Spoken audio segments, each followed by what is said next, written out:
Hola a todos y bienvenidos a vuestra clase de español número 12. Hoy es jueves 7 de mayo de 2020.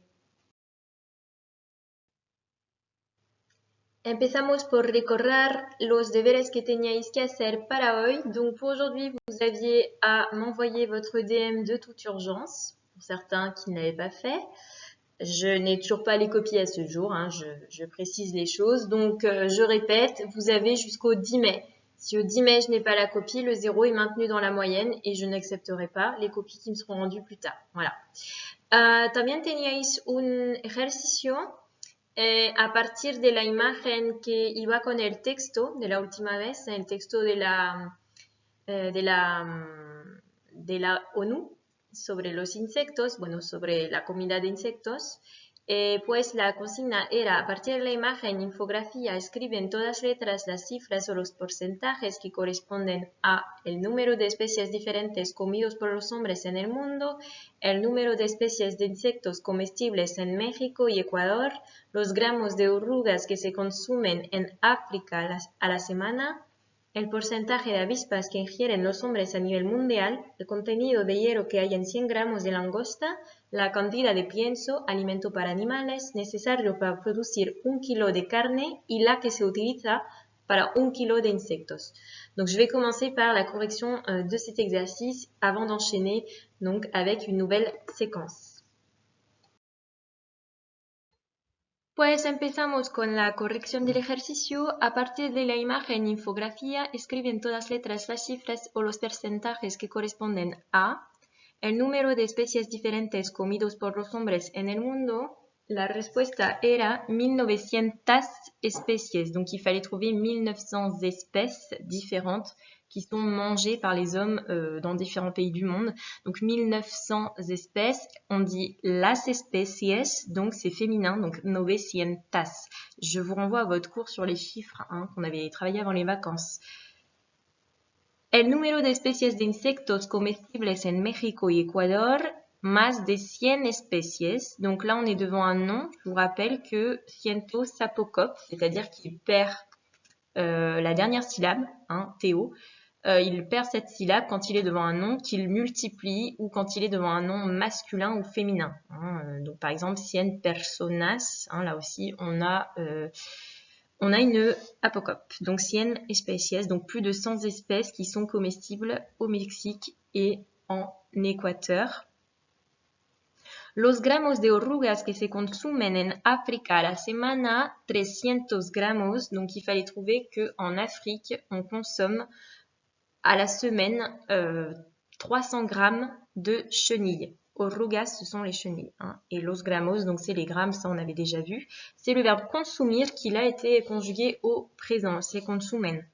A la semana, donc c'est par semaine. El porcentaje de avispas que ingieren los hombres a nivel mundial. Alors, el ou alors un 14%. Donc là, je vais expliquer le pourcentage de guêpes que les hommes ingèrent au niveau mondial. Donc, c'était le verbe pour commencer, ingérer, donc qui se dit ingerir en espagnol et qui diphtongue, ingieren. Donc là, on attendait un pourcentage. Donc, ce qu'il faut savoir, c'est qu'en espagnol, quand on a un pourcentage, contrairement au français, il faut mettre un article devant le pourcentage. Donc, on dira 1 ou le 14%, si vous voulez. El 14%. Ou alors un 14%. Cet article défini ou indéfini, je répète, est obligatoire en espagnol devant le pourcentage. Donc, on a 14% de guêpes qui sont ingérées par les hommes au niveau mondial.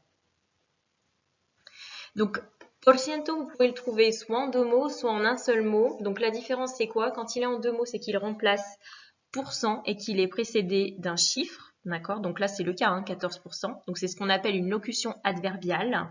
Je vous ai mis un autre exemple. El 53% de la gente, 53% des gens. Par exemple, el 53% de la gente no come insectos. 53% des gens ne mangent pas d'insectes, si je veux faire une phrase complète.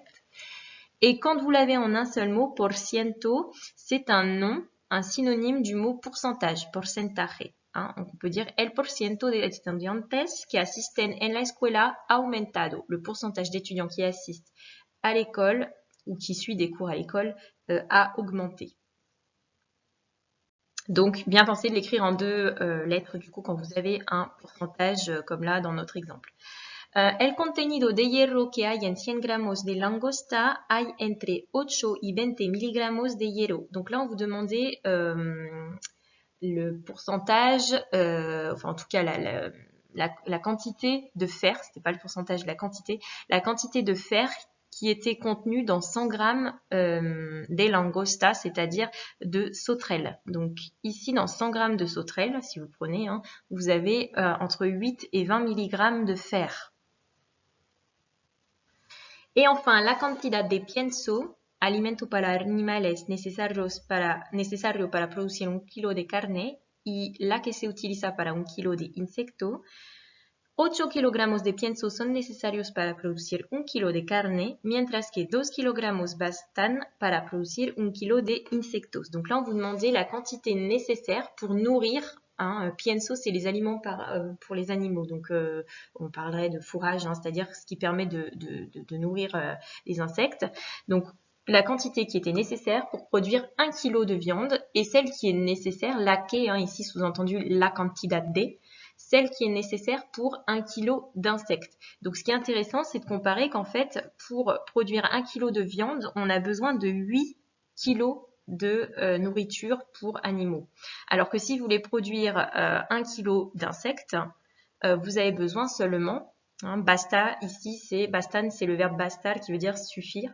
Il suffit simplement de 2 kilos de quantité de pienso, d'aliments pour animaux. Donc, ce qui est intéressant de voir, c'est que vous avez moins besoin d'aliments pour animaux si vous élevez des insectes et si vous produisez des insectes que si vous produisez de la viande classique que l'on connaît. Donc, écologiquement parlant, il est plus intéressant de produire des insectes que de produire de la viande classique. Voilà. Si vous avez des questions sur ce document, n'hésitez pas à me les faire remonter. Donc, on en a fini avec cette séquence. Je vais attaquer aujourd'hui une nouvelle séquence.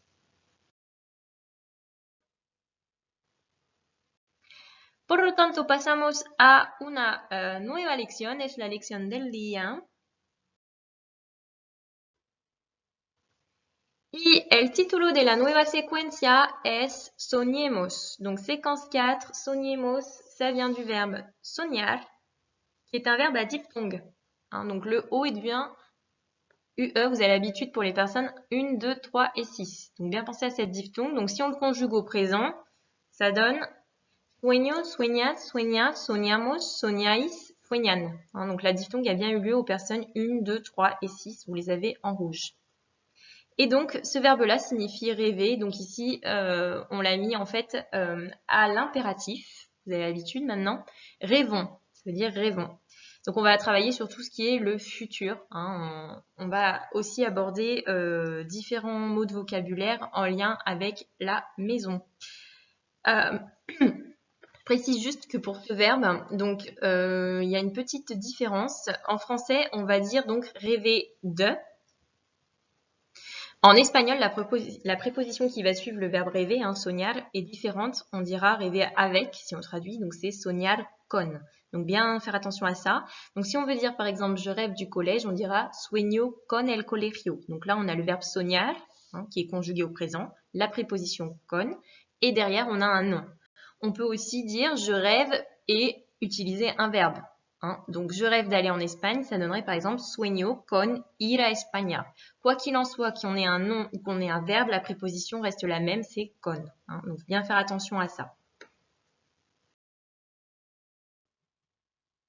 Pues el nuevo documento es el siguiente, es una comprensión oral y se titula Vendo mi casa y es de Abraham Sevilla. Donc, je vous laisse aller regarder sur YouTube le document.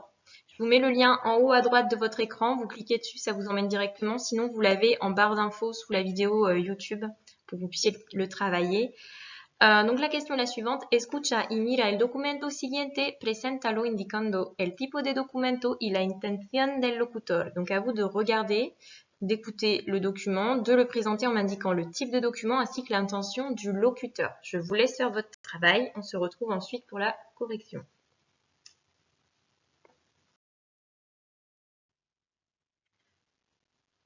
Corrección de la pregunta.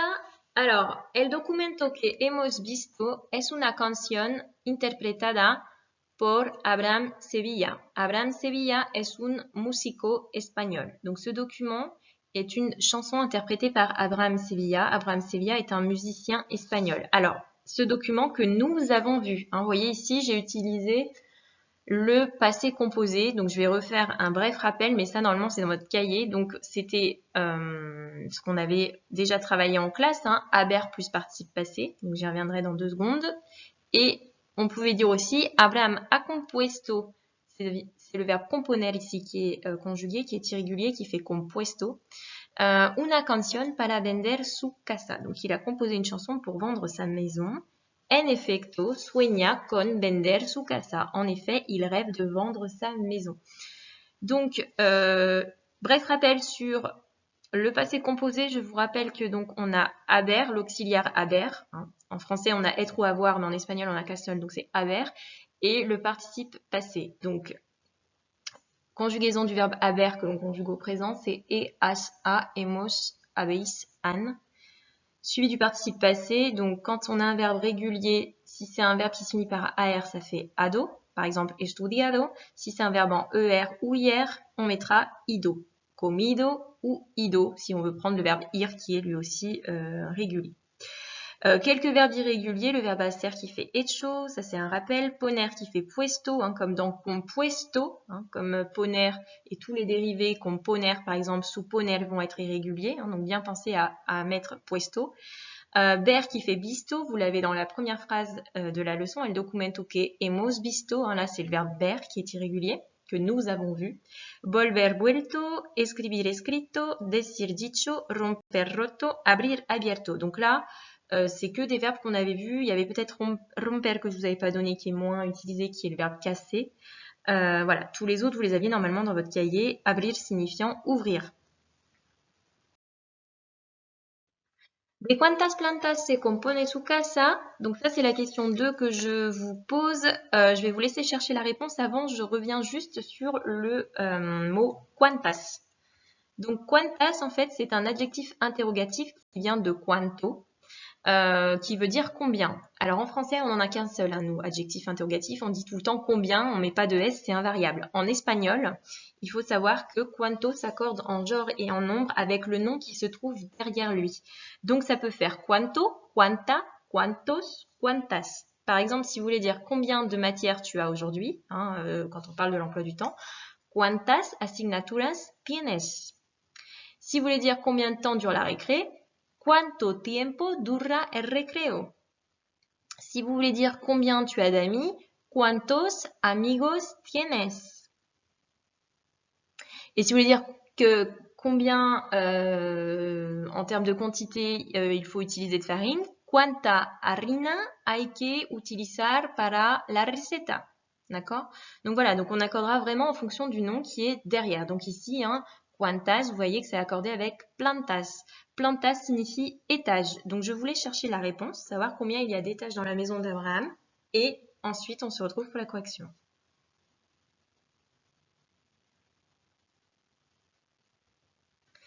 Et la réponse est en su casa hay 2 plantas. Donc dans sa maison, il y a 2 étages.